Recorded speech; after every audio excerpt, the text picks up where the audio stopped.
এয়া ধুনীয়া ধুনীয়া ইয়াৰিংছবোৰ আছিলে আৰু লটাৰী খেল খেলে যে সেইবোৰ ইয়াতে খেলাই আছিলে মানে জিকিলে প্ৰাইজেছবোৰ দিয়ে যে সেইটো খেল হয় ইয়াতে খেলাই আছিলে আৰু ভণ্টিয়ে টিকেটছ কৰি আছিলে আমি মানে এইটো 80 rupees লৈছে পাৰ পাৰ্সন দেই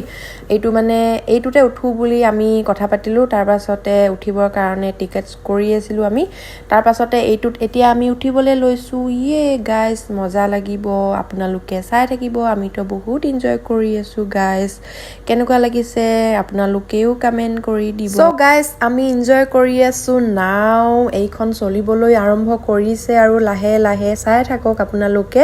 এইফালে আছে ৰিংটো ডাঙৰ ৰিংটো যে এইটো চক্ৰীটো কি বুলি কয় মই পাহৰি গৈছো বাৰু আপোনালোকে কমেন্ট এটা কৰি দিব তাৰ পাছতে এতিয়া আমি এইখনতে উঠিছো আৰু দেই সকলোৱেটো ডাঙৰ ৰিংটোত উঠিব নোৱাৰে সো এইটোতে উঠো আৰু এনজয় কৰো বুলি জাস্ট মানে ওয়াও ইটস অ্যামেজিং বহুত বহুত ভাল লাগিছে আমাৰ তাৰ পাছতে এনজয় কৰি আছো আফটাৰ দ্যাট গাইস আমি গুছি আহিছো জলপৰি চাবলৈ সো গাইস আমি টিকেটছ কৰি মেলি এতিয়া জলপৰি চাম এইয়া চাওক পোষ্টাৰ এখন আৰি ৰাখিছে ইমান ধুনীয়াকৈ সো মস্তি লাগিব বুলি ভাবিছো মানে এতিয়া সো নাও আমি গুছি আহিছো আৰু ডাইৰেক্ট ভিতৰলৈ এয়া জলপৰি গৰাকীয়ে ধুনীয়াকৈ হাৰ্ট শেপ দেখাই থাকে আৰু মানে ছোৱালী এগৰাকীয়ে মানে একুৰিয়াম এটাৰ ভিতৰত সোমাই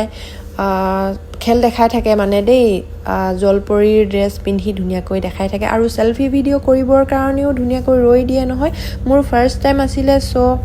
মই ভাল পালো মানে দেই তাৰ পাছতে আমি গুছি আহিলো নহয় আকৌ ডিগবৈলৈ ভন্টিহেতৰ ঘৰলৈ গুছি আহিছো কাৰণ ভাত চাত খাই মেলি যাম বুলি ভাবিছো মানে ইয়াতে মানে আমাৰ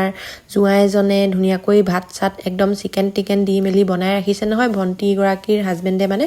সো আমি নেখাই কেনেকৈ যামনো এয়া স্পেশাল বনাই ৰাখিছে চিকেন টিকেন কি এইবোৰ বনাই ৰাখিছে সো আমি খাই যাম বুলি আকৌ গুছি আহিলো ভন্টিৰ ঘৰলৈ ডিগবৈ শান্তিপাৰাত হয় ঘৰ তাৰ পাছতে ভাত খাই মেলি আকৌ আমি আইচক্ৰীমো খালো